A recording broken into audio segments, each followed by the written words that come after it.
someone born in the 1990s has a 4 times higher risk of rectal cancer than someone born in the 1950s. That's an entirely generational change. We're seeing more and more people that are diagnosed at a young age.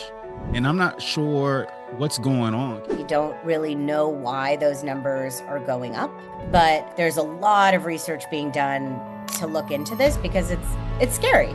You know, it's 100% scary. And to know that there's no concrete answer is very disturbing too, right? I tell all my friends, like, you gotta check your poop once a week. Like, once a week, you gotta look down there. I know that's not fun. I know it's not, but I'm like, you need to know what it looks like today.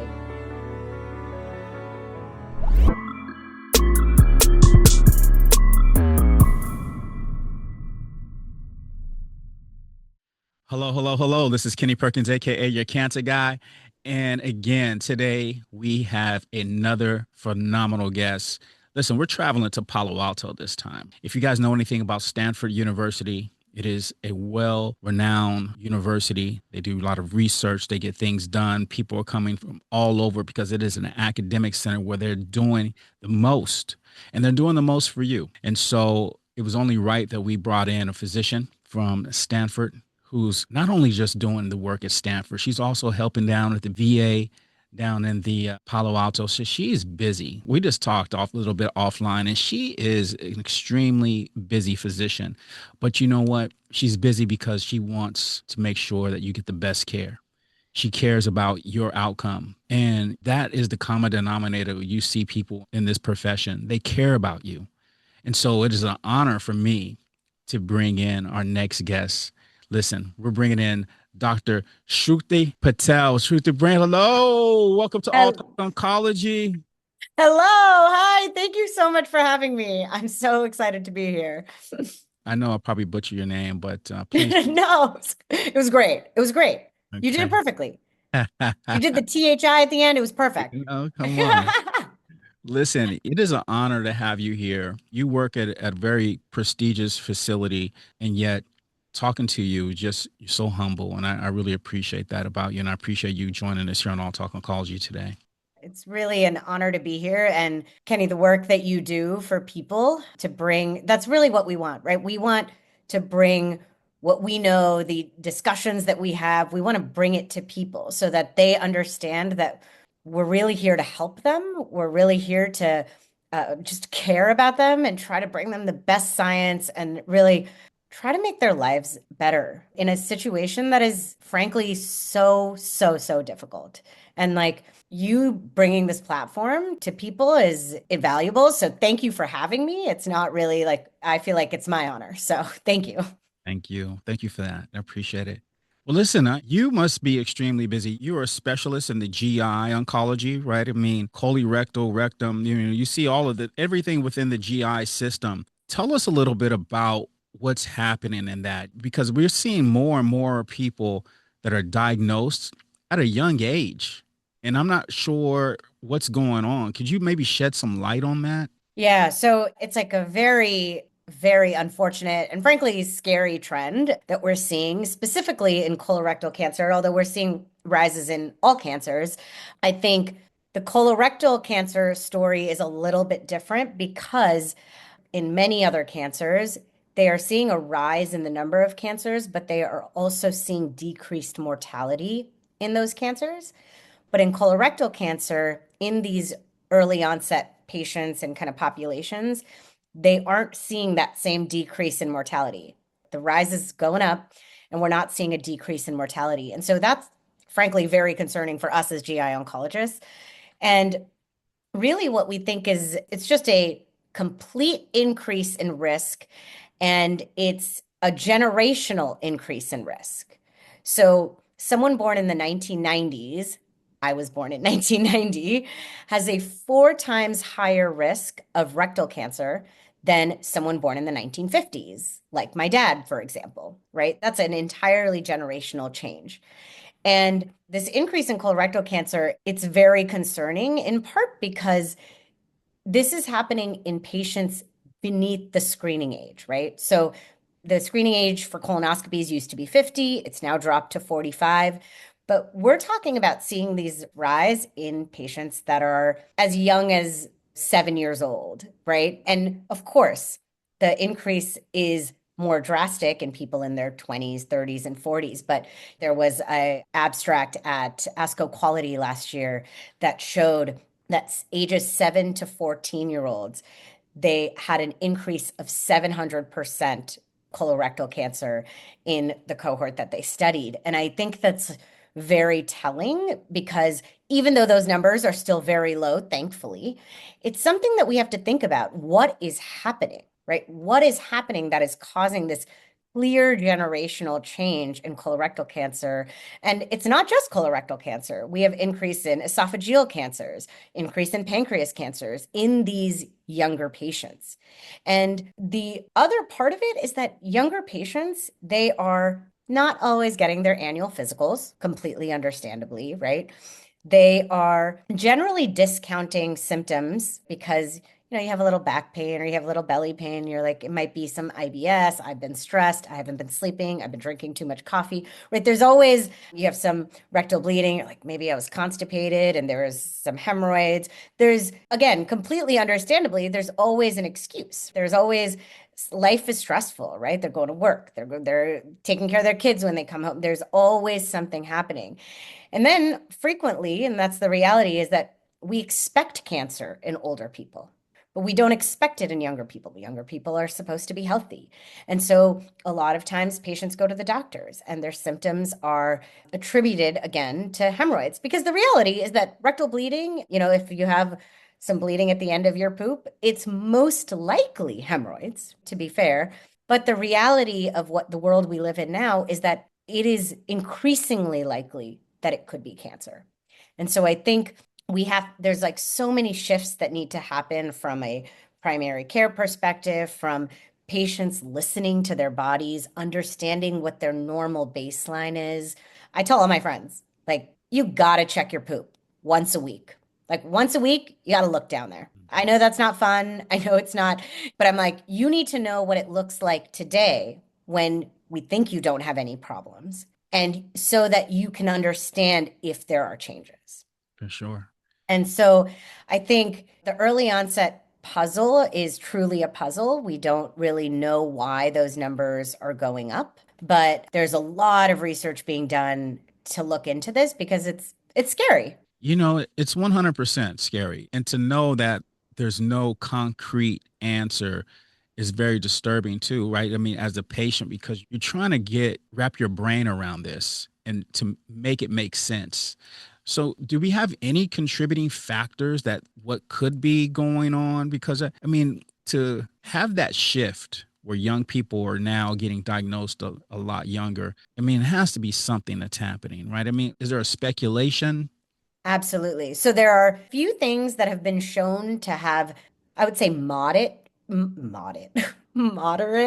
of like a modest increase in risk. I would say that there is no smoking gun. There's no one thing that we can point to say yet, but I think there's a lot of research being done in that space. But things that like look like they have like a modest effect size of increasing risk are things like ultra processed foods. So people who eat like a very high ultra processed food diet are more likely to get colorectal cancer, have like a higher risk. We know that sedentary lifestyle, so sitting on the couch for 4 hours after you come home from work, sitting on the couch for a prolonged period of time increases the risk. There's also alcohol can increase the risk. There's also exercise, so having a like decreases the risk. So back to that sedentary lifestyle. And then there's actually some studies looking at low vitamin D might be increasing the risk. I say this all with a lot of caveat, though. I gotta say, sorry, one more is like a sulfur microbial diet. So that's kind of the red meats kind of category. But I say this with a lot of caveat, okay? Because a lot of these things have a small increase in risk. So of course, I absolutely believe that you should try your best to make sure your vitamin D is at a normal level, and you should try to not maybe sit on the couch for 4 hours when you get home from work and not only exclusively eat red meat.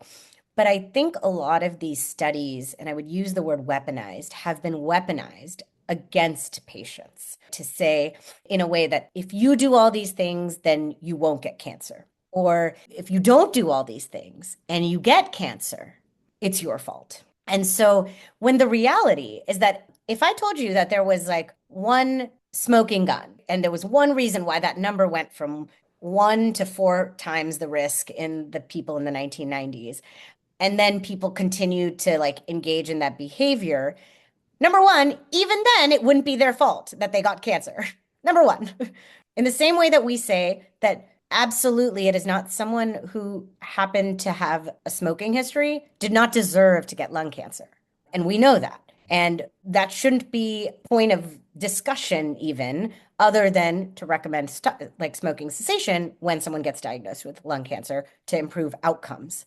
In the same way, I just think with diet and exercise, because it's something that we feel is controllable, we put that on the patient as like, oh, it's your fault. And I feel like these studies, which haven't shown kind of a clear, like smoking gun, like it's definitely this effect size, has been weaponized against patients.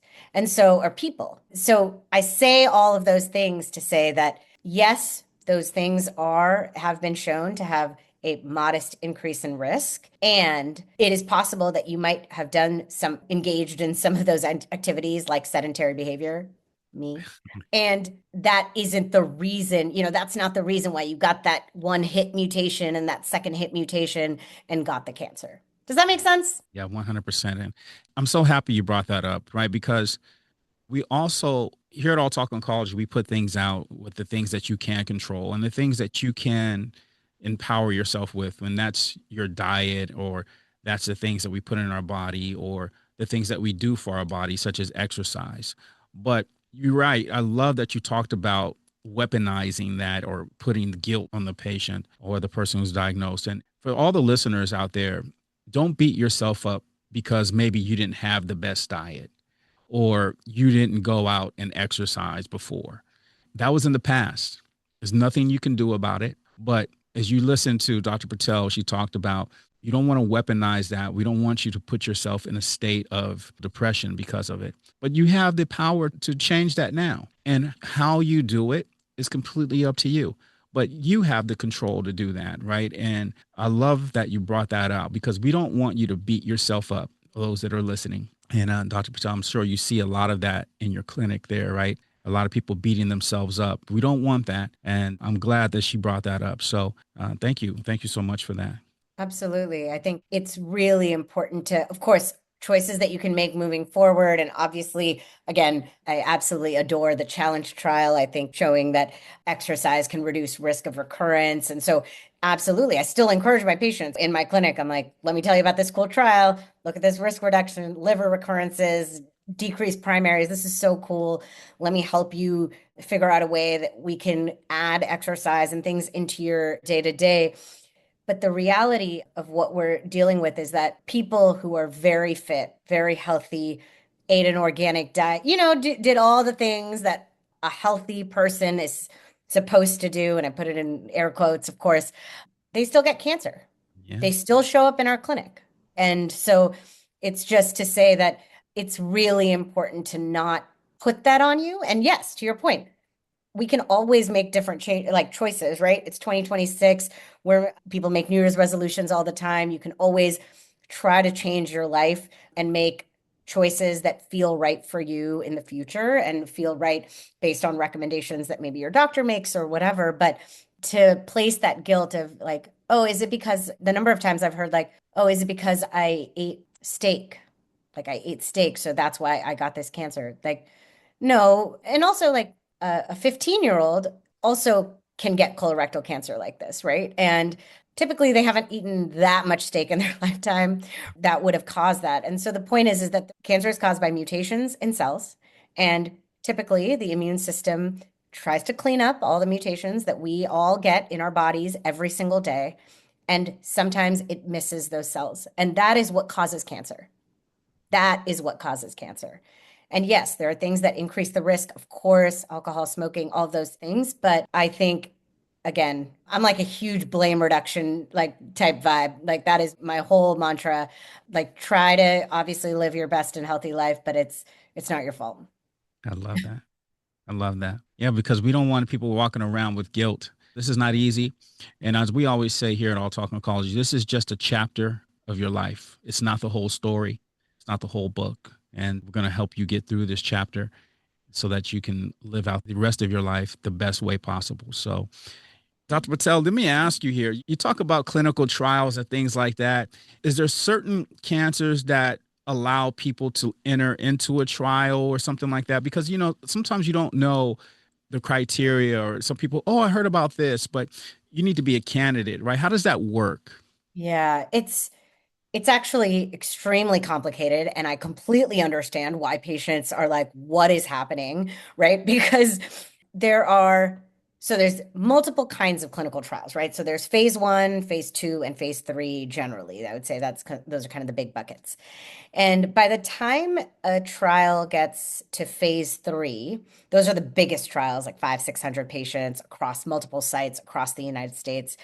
By the time it gets to that, what they're trying to do is comparing the standard of care against the new treatment that they've shown in phase one and phase two trials might be promising. Now, by the time it gets to phase three, those are very specific in terms of their like criteria on who can get on. It's usually a specific kind of, it's usually like a specific kind of tumor type, usually specific stage. So, stage four pancreas cancer. Nowadays, with all of these targeted therapies, it can even be with a specific mutation. So, I would say the phase three trials are typically very specific to a specific tumor type and usually also is specific to the number of treatments someone is allowed to have had before getting on that trial. But the phase one clinical trials, those are kind of the first in human trials. They've shown promise in animal models, and we are just trying to see if it works in people. And so those typically are more broad. I used to work in the phase one early drug development group at Stanford before I moved over to GI. And in those, we would see gynecologic patients, we would see lung cancer patients, all on the same trial, because as long as we thought that there was signal in those cancer types, then those patients could be enrolled. And really, they're looking to see in what tumor types is this drug going to work. And so I would say that in those in terms of inclusion and exclusion criteria, I actually really do empower my patients to go on clinicaltrials.gov. And because the reality is that a lot of times there's trials, we have trials open, and then UCSF has trials open, and UC Davis has trials open. That's kind of my little like in terms of where patients can easily travel to. Although a lot of our patients go to City of Hope, they go to UCLA, right? They can travel for clinical trials. And so not every doctor knows every single trial in every single place that someone is going to travel to. I have some patients who are like, oh, I have family in Texas. I could maybe go to MD Anderson. And so clinicaltrials.gov is a great way to look up what trials are active at all these different places. And do I wish there was a world where patients didn't have to look this up? Absolutely, right? But I think it's so important for, and I love when patients also like advocate for themselves in a world where we do live in a healthcare system where visits are typically like 30 minutes or, 20 minutes actually follow-up visits and things like that. I think it's important for patients to also make sure that they are getting the best care for themselves. And so that includes second opinions. I love when my patients get second opinions. I love doing second opinions because the more minds you have meeting, like no one person can do it all. And so I really encourage patients to do that. And so it can be very complex and there's a lot of inclusion and exclusion criteria, but generally these phase three trials, they're typically based on kind of the kind of cancer you have, the stage of cancer that you have, and what line of treatment you are on. Yeah. What I love about you is that you love to explain that. You're a teacher by nature, right? I mean, you sit here, you explain that, and that is what patients want because they come in so blind, have no idea. A lot of times they don't know much about cancer until the diagnosis. And then now that they're scrambling to try to understand that. So to sit here with you, I can imagine your patients just being able to absorb everything that you're giving them because it seems you're just a natural teacher that way. So I want to talk to you about one of the things because sometimes we feel that we cannot control what's happening with cancer, right? But it's about the understanding of that. And so, how do you go about dealing with that with your patients? So, I mean, I think it's so important to, again, it kind of goes back to my risk, like my risk reduction, lack of guilt. It's just, it's all connected where cancer can hit anybody at any time. That is the unfortunate truth. And that really is unsettling, I think, for humans, for all people, because I think we as humans have a tendency to want to control things. Just and so that's why I actually think that these risk factors that we actually have studied in the past all have to do with things that we can control because it is much less settling. It's much more unsettling to realize that you might have been exposed to something in childhood or you might have, right, that, and now you have no control other than to hope that you don't get the cancer. It's much more unsettling. And so that fear is real. And I got to tell you, I have it too. I see patients younger than me, my age. That fear is so real and it's mine as well. But I think it is so important to understand what you can and cannot control. Understand what happens in cancer, what happens like the two-hit hypothesis with mutations, understanding because when you can understand one, it reduces blame to yourself, reduces guilt, and it also helps you understand the uncertainty. I think the reality of medicine is that we haven't fixed everything. Not everyone who gets chemotherapy is cured. A lot of people are cured, but not everybody. And that uncertainty is deeply unsettling. And also, I think that uncertainty allows for, I call them grifters, people who take advantage of vulnerable people with, oh, I have this foolproof therapy that isn't chemotherapy that you can pay out of pocket for. And I think if patients don't understand our uncertainty and they don't understand the uncertainty of what is happening in their body, it allows for these people to take advantage of their vulnerability, right? Of their hope, of all of those things. But if we are able to help patients understand the uncertainty, I think we are able to reduce fear. And I think we are able to just be honest, right? Be honest and say, of course, I wish I could take this away from you fully, but I have uncertainty because that's what we're working with. And I think that honesty is really important and it helps protect patients from people that are trying to take advantage of them because hope is danger. I don't want to say a dangerous drug because I have a lot of hope. I'm trying to think of how to word it, but hope is exploitable. I'll say that. I think that patients' hope can be exploited. And I also have hope. And I have also seen things that I did not expect. And so I actually do believe in miracles in a way. But at the same time, I think being really honest and realistic is so important in this space. Does For that make sure. sense? Did that answer your 100%. question? Yeah, you did. And, I want to touch on that also because for all those that are listening in, whether you're the caregiver, whether you're the patient or the loved one, it is a vulnerable place to be in, having a diagnosis, not knowing the outcome or what the statistics are, and you're learning as you go. It can be very overwhelming and it understanding that this is a vulnerable place. And there are vultures in this world that we live in that will try to take advantage of that. But that's where All Talk Oncology is for, right? We want to make sure that we bring you the very best information up to date so that you can make an informed decision with your medical team. So thank you. Thank you so much, Dr. Patel, for bringing that up because we want to make sure that you don't get taken advantage of. And we want to make sure that you find yourself in the best line of treatment possible so you can have the best outcome. So thank you. Thank you for bringing that up. Here's another question. I'm going to pivot a little bit.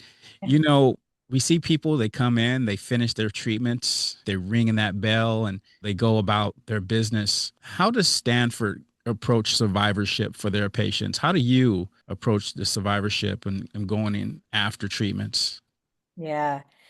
Let me tell you, I survivorship is something that has shifted drastically in my mind over my training and over being in practice. Because I used to think about survivorship as like, when I'm like in my clinic, when I have like a patient coming in the next day, I look at their scan the night before, no evidence of disease. This is going to be a great visit. We're just going to, I'm going to ask them about symptoms. We're going to look at their labs. We're going to look at their scan, and then we're going to chit chat, and it's going to be like a really great visit. And we are going to, and it's not going to be like some of my other visits where they're more difficult conversations. It's going to be like smooth sailing. And that's kind of how I used to think about it. And what I've learned is that I think there needs to be a shift. I think we frequently think about finishing treatment as like there's like life after cancer. There's life after you've finished cancer treatment and all of that.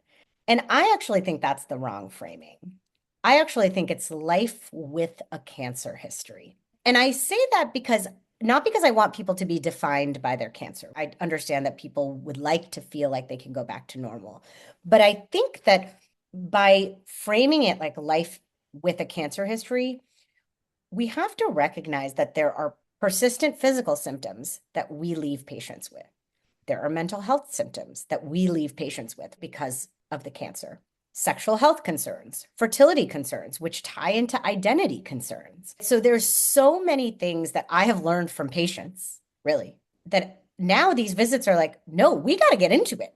We got to talk about it. Like, I now prescribe, to be honest, I hope this is okay to say on the podcast. I prescribe Viagra to my patients now. I prescribe penile pumps. I prescribe dilators and pelvic floor physical therapy.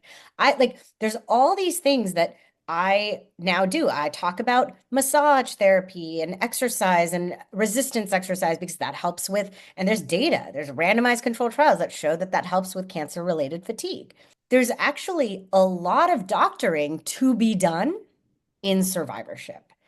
And so I think that that is so important because this is what patients are living after they ring the bell, after they, right, the going back to work really hard. They actually, patients with GI cancer specifically, but all patients with cancer have lower 1 and 5 year return to work. And like making sure their care is bundled so that they don't have to take a lot of time off work. They can get their scans on the same day that they get their visit. So I just feel like there's a lot in survivorship. To be honest, people have been working on this. There are incredible survivorship doctors that have been working on this for years and years and years. I think that in GI cancer specifically, we have are kind of newer. There's more earlier onset patients. We haven't been thinking about fertility as much previously because our patients are typically a lot older previously. So there's a lot that needs to be done to create these structures to help these patients.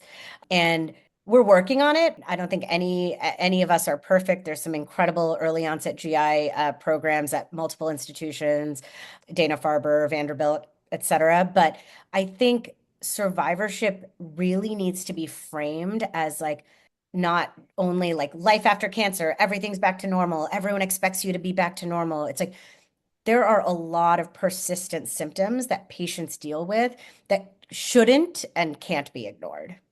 Does that Yeah. make sense? Yeah. I love that. I love that because it tackles a lot of things that get ignored and it leaves the patient trying to figure it out on their own. I love that you're tackling some of the social issues that come about afterwards. It's a known fact as a cancer coach also, you find out that patients, their values, the things that were important to them prior to being diagnosed are no longer a priority. You know, a lot of people pursue things and then you get back to what's important to you, and that's usually your value system, and you come into that. And so, if you do have a partner and you have an issue, sexually speaking, being able to talk about it, it's okay. These are things that we are not just leaving you with. So, I love that Stanford, that you, Dr. Patel, are being able to talk to your patients about some of these issues that they face life after cancer, right? Absolutely. I think it's so important. And I think we see a patient every 3 months in this survivorship kind of window for 20 to 30 minutes every 3 months. But this is what they're living with 24 hours a day. And it is our job. Like, that is our job to help figure out. I'm not a pelvic floor physical therapist, but making sure that they're getting to the people who can help them, making sure that they can get to a financial navigator because, like, damn, it's January and their deductibles are resetting. And now they have to figure out, like, how to pay for their copays. And also, or I know the data that early onset patients are more financially insecure. They're not eating, they're losing weight. It's a problem. And if we don't ask about it, because that is not something that typically patients will volunteer. Right, I'll tell you that. right. And and it's not just a young person thing. It's like you have to ask about it. If you don't ask about it, they don't.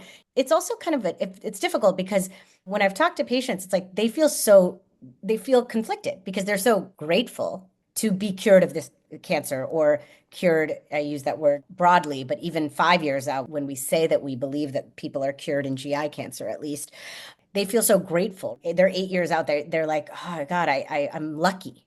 But I'm still mad about all the things I had to go through and that I still maybe have accidents or I still, right?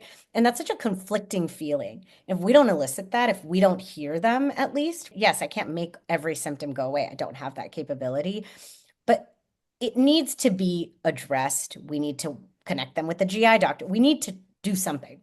Yes.